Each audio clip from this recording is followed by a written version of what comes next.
السلام عليكم، اهلا بكم في اخر وابرز اخبار كرة القدم. اسمع على محمد ويلا اقول لك ايه اللي حصل في الدوريات الكبرى النهارده. اعمل لايك للفيديو وسبسكرايب للقناة ويلا نبدأ. البداية مع الدوري الانجليزي، وهالاند بيقود مانشستر سيتي بالفوز ب4 اهداف على الصاعد حديثا إبسويتش تاون. تقدم إبسويتش تاون في الدقيقة 7 عن طريق سمودكس، وكأنهم فتحوا تسونامي جوارديولا عليهم علشان مانشستر سيتي بيتعادل سريعا في الدقيقة 12 من ضربة جزاء أحرزها هالاند. ثم تقدم مانشستر سيتي بالهدف الثاني عن طريق دي بروينا في الدقيقة 14، وبعدها بدقيقتين هالاند بيضيف الهدف الثالث في الدقيقة 16 علشان ينتهي الشوط الأول بالنتيجة دي. في الشوط الثاني بيكمل هالاند الرباعية في الدقيقة 88، وفي نفس السياق أرسنال بيفوز على أستون فيلا بهدفين للا شيء. أحرز الهدف الأول البديل تروسارد في الدقيقة 67، ثم أحرز توماس بارتي الهدف الثاني في الدقيقة 77 علشان أرسنال يطارد مانشستر على الصدارة. على الصعيد نفسه مانشستر يونايتد بيخسر من برايتون بهدفين لهدف.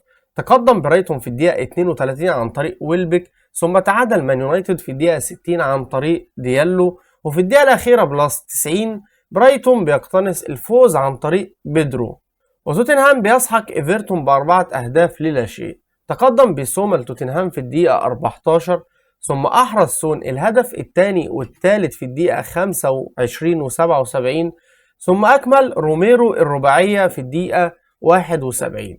ومن الدوري الإنجليزي للدوري الأسباني، برشلونة بيفوز على أتلتيك بلباو بهدفين لهدف. تقدم لامين جمال بالهدف الأول في الدقيقة 24 من هدف ولا أروع بتسديدة من خارج ال 18، ثم تعادل أتلتيك بلباو بهدف من ضربة جزاء عن طريق سانيست في الدقيقة 42، ثم أحرز هدف الفوز ليفاندوفسكي في الدقيقة 74 علشان يقود برشلونة للفوز الثاني على التوالي.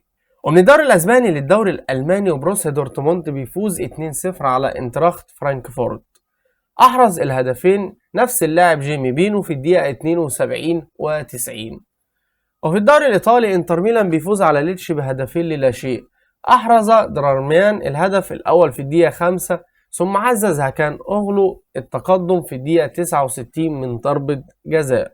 على الصعيد نفسه ميلان بيخسر من بارما بهدفين لهدف. تقدم لبارما دينيس مان في الدقيقة 2، ثم تعادل بوليسيتش الميلان في الدقيقة 66، ثم اقتنص بارما هدف الفوز لكانسيلري في الدقيقة 77. وفي الدوري الفرنسي موناكو بيفوز على أولمبيك ليون بهدفين للا شيء. أحرز موناكو الهدفين عن طريق إلياس بن صغير ولامين كمارا في الدقيقتين 65 و80.